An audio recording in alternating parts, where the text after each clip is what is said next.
this is like a true reveal. She's beautiful. That looks so good, and it smells amazing. Hey everyone, I'm Nia, and welcome to today's episode of Recipe Drop, where we're gonna make an upside down plum cake with so much cardamom. It's really flavorful, it's beautiful, it's a great use of stone fruit, and it's one of my favorite snacking cakes, so let's get started. So the first thing I did was preheat the oven to 350 degrees Fahrenheit, and now I'm gonna grease this cake pan. This is a 9-inch round cake pan.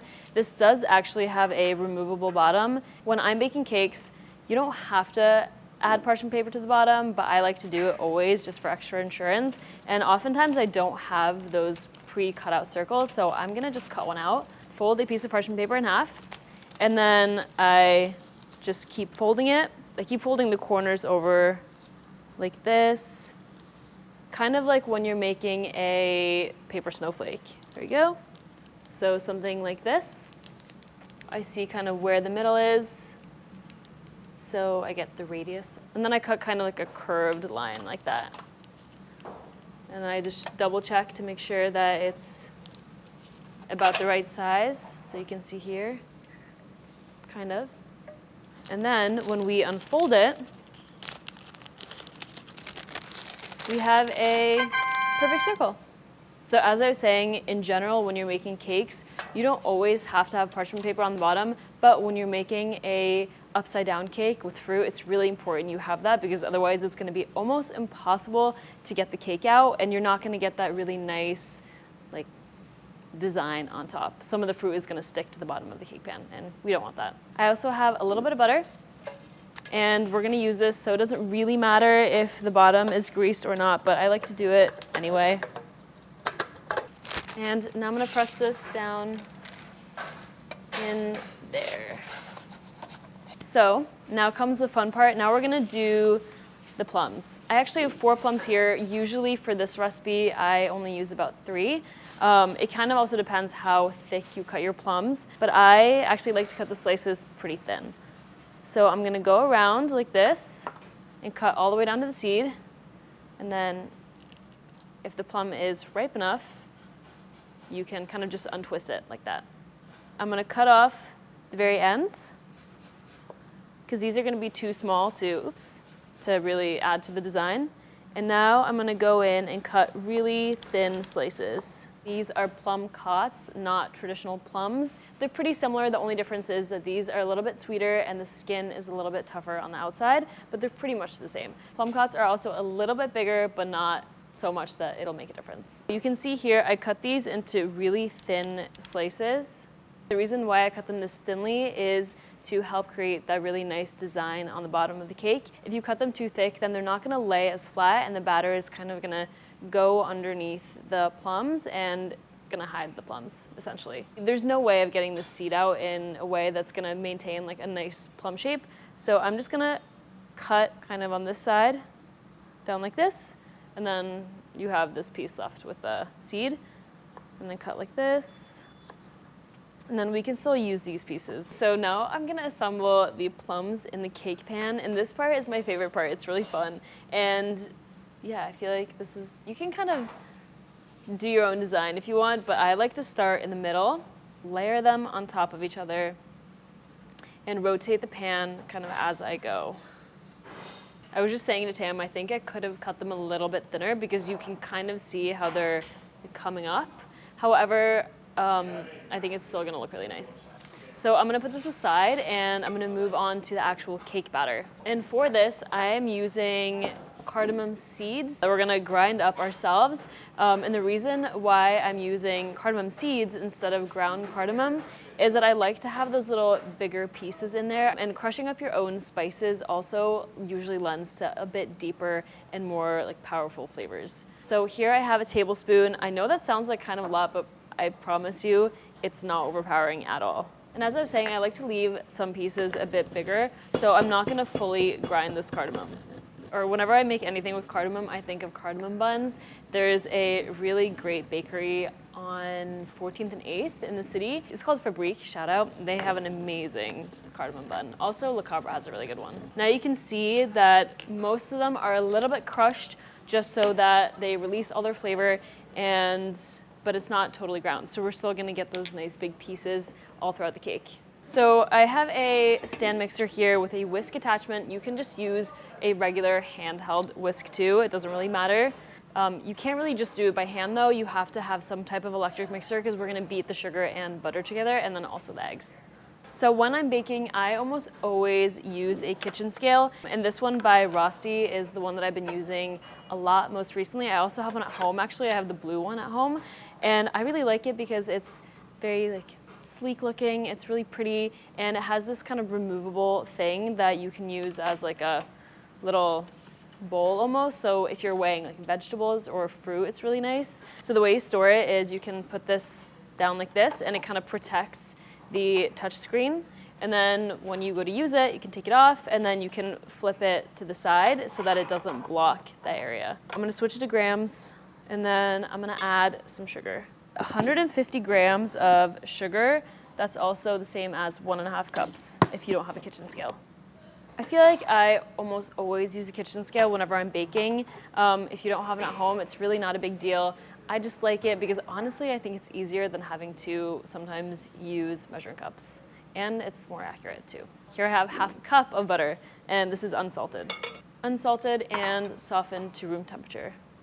Before I mix this together, I'm actually gonna add all the cardamom, and this is because fat enhances flavor, and this kind of allows the coarseness of the sugar to kind of like grind up against the cardamom and release even more flavor.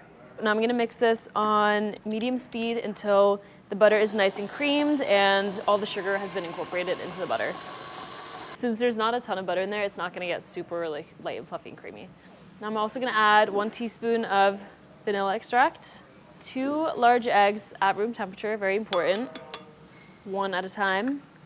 And now I'm gonna mix this on medium-high speed for another 30 seconds until it's light and fluffy.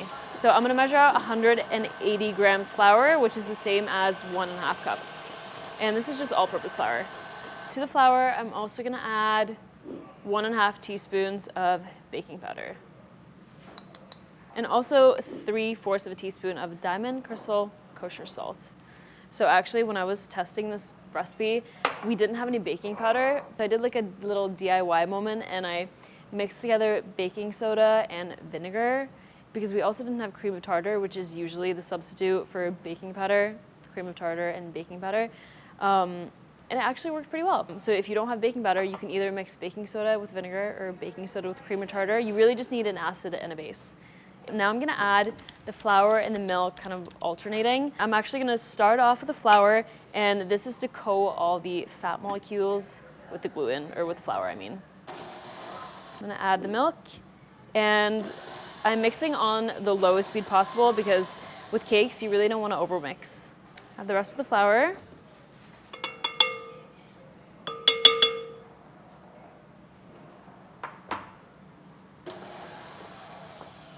Honestly, for the lowest speed, this is not that slow.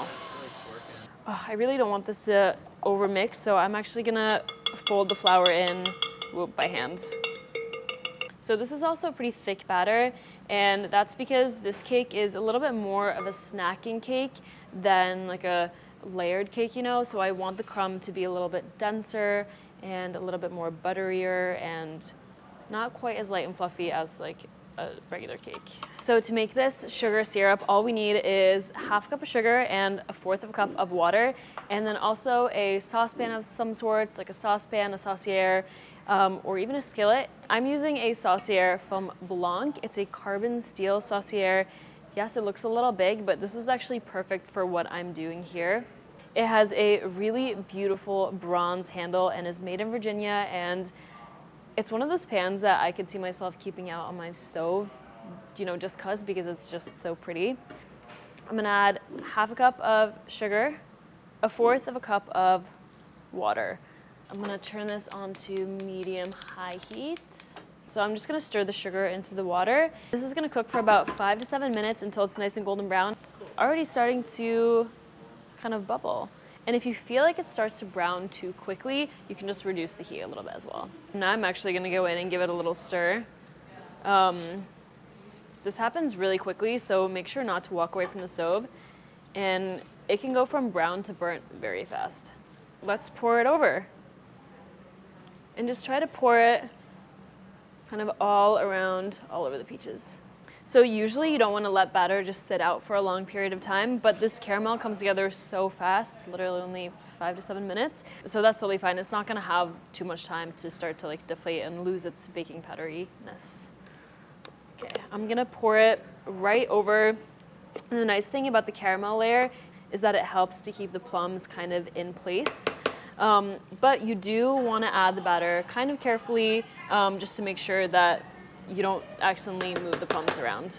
Then just spread it out over the plums. Let's go put this in the oven. It's going to bake for about 40 to 45 minutes or so. One thing though, because this has a removable bottom, I am going to put a baking sheet underneath just to catch any of those plum drippings. So let's head to the oven. All right. It's finally preheated. That, and then I'm gonna put a baking sheet on the bottom, and I'll see you in like 45 minutes. So this just came out of the oven, and one way you can tell that it's done is if it starts to pull away from the edge a little bit, and I also poked it with a toothpick. I also whipped a little bit of freshly whipped cream that I'm gonna serve with it on the side. I also like to serve it with vanilla ice cream, but it's up to you. So I'm just gonna take a little spatula, you can use a knife, and just run it along the sides to loosen it up a little bit. And then I'm gonna take this plate that I'm gonna serve the cake on, and I'm gonna place it on here, and we're gonna quickly invert the cake. Okay. Can kind of hear it fall down onto the plate.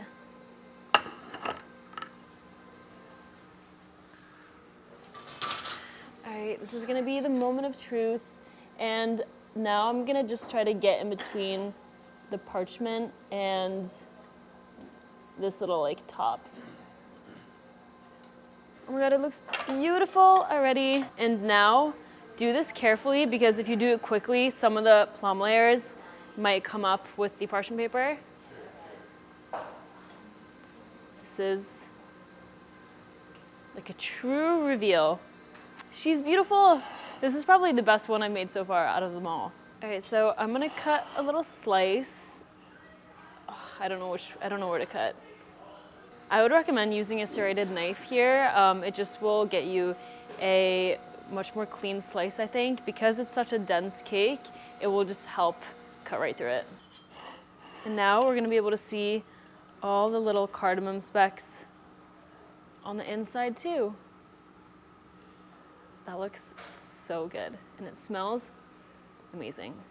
And the crumb looks really soft and spongy and buttery and tender. One thing I also really like about this cake is that the sides almost get a little bit crispy, which gives a nice texture contrast to the softness of the cake and the like gooey, sugary, soft plums on top.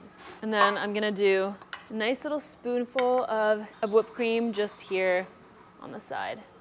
And I'm actually not gonna taste this because, as I said, this is going straight to its photo shoot, and I want them to have a nice, perfect slice. However, don't worry, I have tasted this cake so many times before already, and I can tell you it's perfectly sweet. It's very well balanced with the cardamom and the plums, and I think it's a perfect snacking cake that you can serve even just in the late afternoon, and if you don't want to have to wait to eat it for dessert. If you want this recipe, you can find it down below in the description. Like, comment, and subscribe. You can find me on Instagram at Nea_Arentzen, and I will see you in the next recipe drop video.